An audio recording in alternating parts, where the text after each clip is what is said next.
हाँ हाँ सर, ठीक ठीक ठीक। सीरियस हो? और कैसे हो सीरियस? इस स्केल से नस काट रहा हूँ मैं। मगर क्यों? मैं मरते मरते भी पढ़ाई करना चाहता हूँ सर। इसकी हालत तो सही में भी सीरियस हो गई। बेटा बात ऐसी है ना कि तुम अभी मेरे को अच्छे से जानते नहीं हो। अभी जरा से में हवा हवा ही हो जाओगे। क्या हो जाओगे?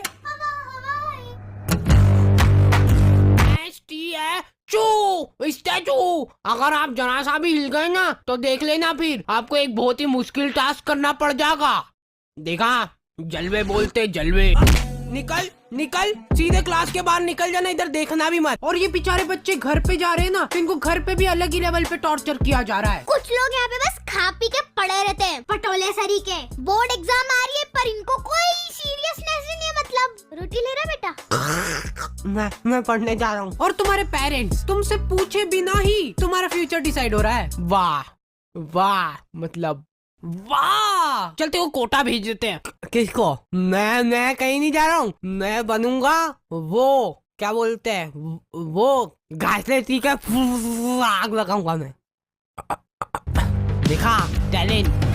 पढ़ ले थोड़ा सा, पढ़ ले, पढ़ाई में जीव लगा ले थोड़ा सा। मतलब पढ़ाई जो करने में तुमको मौत आती है और जिन बच्चों को मौत नहीं आती है।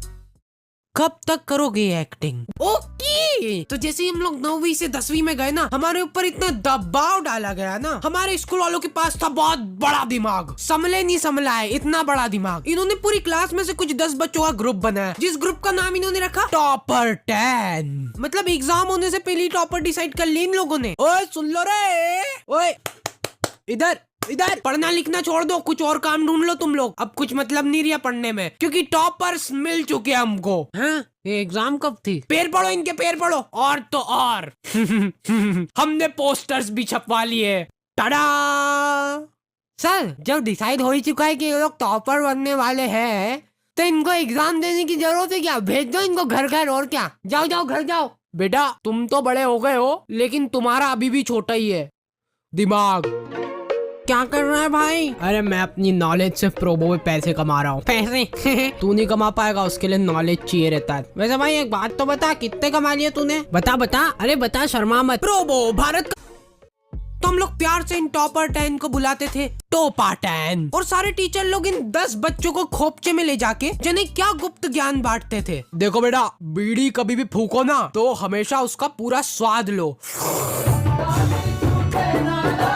फील लो उसकी पूरी। लो ट्राई करो अब तुम लोग। और हाँ, एक और बात, हमारे स्कूल की फीस बहुत ज्यादा थी और फैसिलिटीज के नाम पे। अरे बेटा, चौक खत्म हो गई स्कूल में। एक तो तुम लोग फीस भी नहीं भर रहे ना। क्यों क्यों कर रहे हो हमारे साथ इतना अत्याचार? बेटा हमारे खाने के लाले पड़ रहे हैं, एक रोटी नसीब नहीं हुई हमको 2 साल से। ये देखो मेरा पेट। फीस भर दो ना प्लीज। मैंने तो कब की भर दी है फीस, तो एक बार फिर से भर दो। क्या चल जाएगा तुम्हारा इसमें? जाओ पैसे लेके आओ घर से। और लड़कियों को कुछ लेना देना ही नहीं है सबसे। वो पीछे कोने में बैठ के घपा घप पैम चबा रही है। और ये काम अकेले नहीं होता था, सामूहिक प्लानिंग से होती थी ये चीज। लड़कियां मिल बांट के पैम खाती थी 1-1 किलो। कैसे? तो हमारी बोर्ड्स की प्रिपरेशन बहुत धुआंधार चल रही थी। और हाँ, हमारे टीचर लोग आए दिन आके हमको मोटिवेट करते रहते थे। देखो बेटा, ये आखिरी के कुछ पल ही बचे तुम्हारी जिंदगी में, इसमें पूरा जोर लगा दो। ला, मैं सही को लगा के तेरी चमड़ी निकालूंगा। बेटा देखो, ये तुम्हारी जो मार्कशीट आएगी ना, यही तुम्हारा फ्यूचर डिसाइड करेगी। अब ला, रोटी किसका? तो अरे नीचे गिरा दी रोटी। तो फेविकोल की चमड़ियां निकालते निकालते हमको पता भी नहीं चला और हमारा पूरा साल निकल गया। फिर मैंने एक विषय पे थोड़ा सोचा कि हमारी एग्जाम भी तो है। सुबह 5 बजे का अलार्म भरते हैं, तो 5 बजे उठते ही पढ़ने बैठेंगे। और फिर खाना खाना उतना जरूरी नहीं है। 1-2 दिन में एक बार खाना खा लूंगा और खाना खाते खाते ही पढ़ाई चलेगी, ठीक है। और एक इंसान सोए बिना भी रह सकता है, तो दिन रात बस पढ़ाई होगी। अब तो टॉपर हार्डी बना रहे हैं। अगले दिन, ओ माय गॉड, मैं पूरे 2 मिनट लेट हो गया। और ये मेरी चड्डी गीली कैसे हो गई? अब शगुन, लगता है अब मेरे को पढ़ाई छोड़नी पड़ेगी। ये अब शगुन को ठीक करने का एक ही रास्ता है, घासलेट पी के आग लगाओ। सफलता की ओर एक और कदम। फिर एग्जाम के 2 दिन पहले इनकी उग्गत उड़ रही है, हाउ टू स्कोर 95 नहीं 100 marks in board exam in last 2 days इन हिंदी। और इनके ऐसे चटक थंबनेल देख के एक बार को तुम्हारी आंखें भी चमक जाएगी और वो वीडियो भी ऐसी अजीब सी होगी ना। बेटा ओ इधर तुमसे ही बात कर रहा हूँ, तुमसे। सबसे पहली बात तो ये हो गई कि तुमको ये वीडियो देखने की जरूरत क्यों पड़ रही है। साल भर तुमने क्या झक मराया, तुम जिंदगी में कुछ कर ही नहीं सकते, तुम्हारी जिंदगी झंड है। तुम्हारे घर में पंखा हो तो उस पर लटक जाओ, नहीं तो छत से कूद जाओ, कोई मतलब ही नहीं है अब तुम्हारा इस जिंदगी में, बस धरती पे बोझ हो तुम, कुछ नहीं हो सकता। 2 दिन पहले इनकी उग्गत उड़ रही है, कूद जाओ, हाँ कूद जाओ, सोचो मत कुछ इतना, कूद जाओगे तो फोटो तो आएगा पेपर में, ये देख के ही माँ बाप खुश हो जाएंगे तुम्हारे। और एग्जाम के 1 दिन पहले रात में बेटा जो हुआ सो हो गया, लेकिन अभी भी हमारे पास काफी टाइम बचा है, पूरे 24 घंटे, और मैं तुम्हारा पूरा साथ दूंगा। हम सब लोग 24 घंटे की मैराथन लगा रहे हैं जिसमें तुमको हमारे साथ खड़े होके भागना होगा।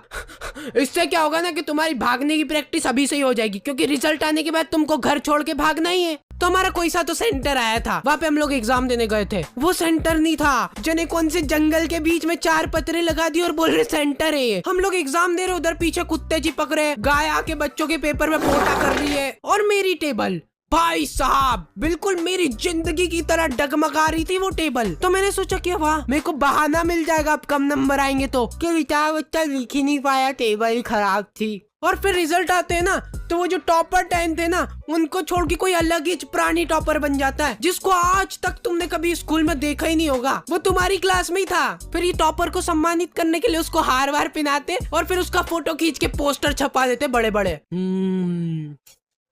ये देख बेचारा मर गया, इसीलिए मैं कहता हूँ ज्यादा नहीं पढ़ना चाहिए।